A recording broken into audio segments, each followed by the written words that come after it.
আপনার ওই আলিশান বাড়ির নরম বিছানায় ঘুমালে যেমন রাতটা কেটে সকাল হয়ে যাবে, ঠিক তেমনি মাটিতে পাটি বিছিয়ে ঘুমালে রাত কেটে সকাল হয়ে যাবে।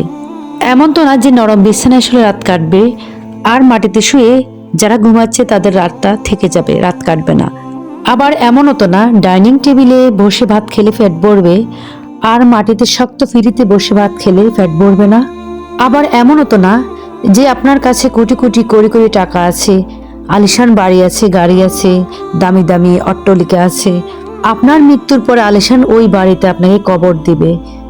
আর যাদের ছোট্ট কুঁড়ের ঘর, নেই কোনো বাড়ি, নেই কোনো গাড়ি, তাদের পুরা হাত খালি, তাদের নেই টাকা, নেই কোনো সম্মান।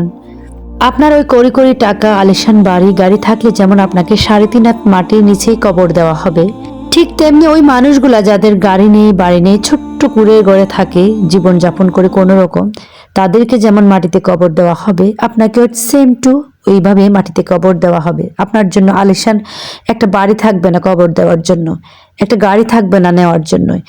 আপনি যেমন অনেক টাকার মালিক হয়েও একটা কানা করিও সঙ্গে নিতে পারবেন না, ঠিক তেমনি যার কাছে টাকা নেই, গাড়ি নেই, বাড়ি নেই, কিচ্ছু নেই, সেও একটি কানা করিও নিতে পারবে না।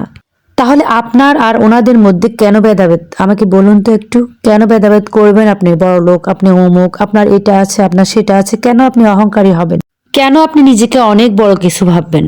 আপনি তো সেম সেম মানুষ। আপনি যেমন 3.5 হাত মাটির নিচে চলে যাবেন, যার কাছে কিচ্ছু নেই, অর্থহীন মানুষগুলাও সেই 3.5 হাত মাটির নিচেই চলে যাবে, একসাথে একই সেম। তাহলে আপনার ভেদাভেদ কোথায়?